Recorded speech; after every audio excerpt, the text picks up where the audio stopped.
Hey, what's up, ladies? Okay, so today I've got a super quick video for you guys, but it may be quick, but it's actually super helpful. We're gonna be talking about a really simple and practical hack to stop overeating or to minimize overeating. And so, we've got Thanksgiving coming up, we've got holidays and, holiday events and parties and stuff like that. And so this is gonna be something that really a lot of people can benefit from. Right now, but also in the future, but right now, because stress is higher, a lot of events are centered around food, and there's just temptation sort of everywhere, at work, at home, friends' houses, etc. And so we got food in our face all day long. And so we really want to be able to, do as much as we can to leverage our ability to minimize overeating. And so what this hack or what this simple hack is, it has to do with protein. And so before you go rolling your eyes and thinking protein, schmotein, I've heard it all. I know protein's important. The problem that I see is that there's a lot of people talking about how much protein to eat, but not enough people are explaining, why and justifying it with real science. And so in today's video, I'm going to, leave you guys with a particular study, and that is going to help you understand why. It's going to help you understand the power, how powerful protein is, okay? And so we're going to start off with that study. So basically in 2005, they did a study on rats. And they had these rats eat a variety of different rat chows. There was a low protein rat chow, a moderate protein, and a high protein rat chow. And so what they found is that if they gave rats a low protein rat chow, those rats would typically continue to eat and eat and eat until they got enough protein that was required for them, okay? And the moderate protein, they ate less, and in the high protein, they ate very little because it was so much higher in protein.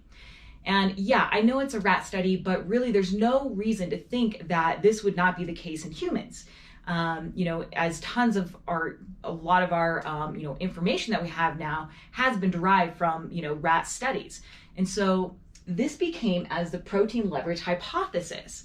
And so, which this hypothesis really essentially says that we will, we have this situation where we can shut off our drive to eat when we focus on eating a certain amount of protein. Okay. And so, and if we don't hit that protein, we're just going to continue to eat and eat and eat until we hit that threshold. And so those of you guys that have been following me for a while, that I've been a pro athlete, in bodybuilding and CrossFit. And so I've personally seen this myself, with my own variety of diets, and also just, with working with other athletes, and also just, working with people who have done all sorts of diets. I've seen clinically with all my female clients, my personal one-on-ones, that higher protein diets really seem to shut down satiety or hunger better than anything else. And so, research now supports conclusively that protein is the number one macronutrient. It's the most satiating nutrient, which essentially means that out of all macros, the protein, carbs, and fat, protein is going to be the one that will keep you the fullest, the longest by far, which means that you're going to be able to go a longer time without food, which that is going to be a really critical component for a lot of people who are struggling with their desire to constantly eat. Okay, it's not the whole thing, but it is part of it. And so we can leverage protein in this way. Okay, and so the next question is, great, how much protein is going to shut off my hunger? Well, first off, just think that if the more protein you have, the more it's going to shut it off. But if you're looking for an actual number, it's going to be equal to your body weight. So the number of grams of protein equal to your body weight. And I wouldn't, if you're somebody that's over 200 pounds, I wouldn't be eating any more protein than that. Usually with people that I've worked with in the past that are really heavy, their appetite really completely shuts down. And so I've rarely seen anyone need to go above 200 grams of protein unless they're like elite athletes or something like that. Okay. And then, what type of proteins? Well, lean proteins are going to be preferred, obviously, because there's not going to be as many calories in it. Okay. And so, but things that you want to be thinking of, obviously egg whites, chicken, turkey, protein shakes, tuna, shrimp, crab, those kind of things. Okay. So really, again, guys, like you guys are going to do yourself a huge service in your ability to keep portions under control.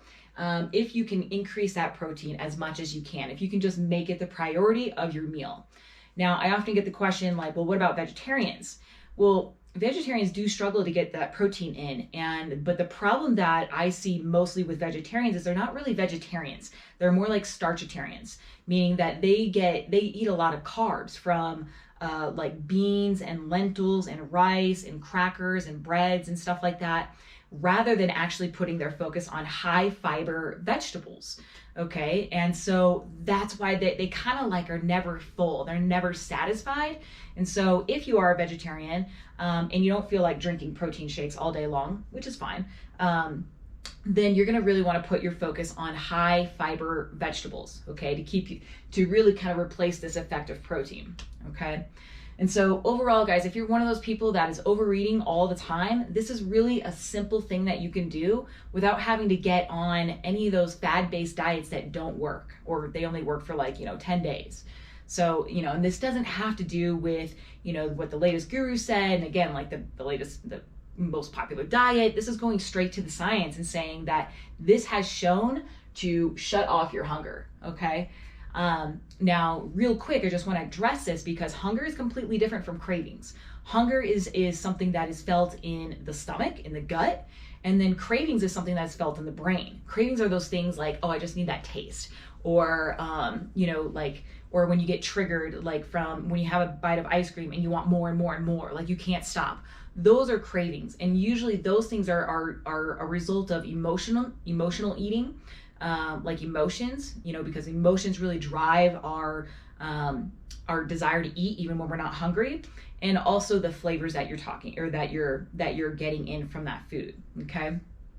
And so, the protein leverage again, just to review, the protein leverage hypothesis really indicates that, we will tend to overeat until we reach a certain threshold. Okay.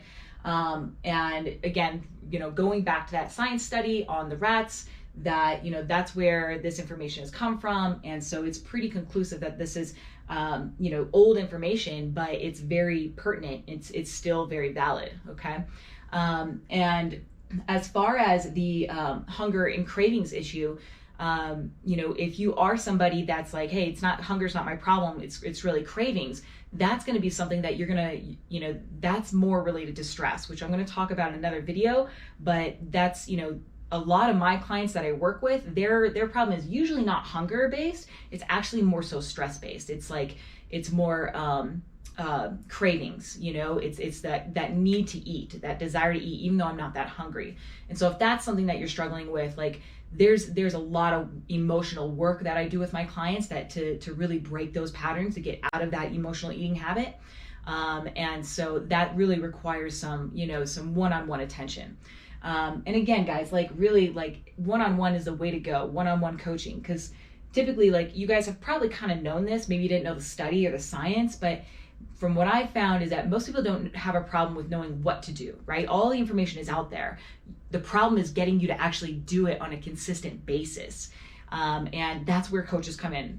That's where they're going to hold you accountable and break you out of your patterns and, tell you, hey, you got to we got to do things differently. We can't continue to be the same person and become somebody else, become the person that you want to be. Okay. So, again, like one-on-one coaching, if you guys are looking for some help, if you're wanting to, just get me there. I just want the body that I want. I just want the life that I want. I just want to not stop. I want to stop obsessing over food. Like one-on-one coaching by far is something that you need to do. And so if that's something that you're interested in, I do have a 90-day program where I work with women on, diet, exercise, mindset, emotional eating. We really dial you in, and everything is custom and tailored to you. It's really high-end, top-notch program. And so if this is something that you're interested in, just comment down below or send me a message and we can see if you'd be a good fit for my program. And then next week I'm going to be talking a little bit about cravings. So, kind of post Thanksgiving, It's a great time to talk about, hey, all right, we just got done eating all this delicious food, and so how do we calm those cravings down? So we're going to talk about that next week. So make sure you guys tune back in. But again, if you guys want results now, if you're tired of waiting, if you're tired of just more information, you just want the results, hit me up. Let's get you started. Let's see if you're a good fit first, because I don't just work with anybody. And if you are a good fit, then we'll hit the ground running and we'll get you where you want to be. All right, guys, I hope you enjoyed that. We'll talk to you guys later. Happy Thanksgiving. Bye.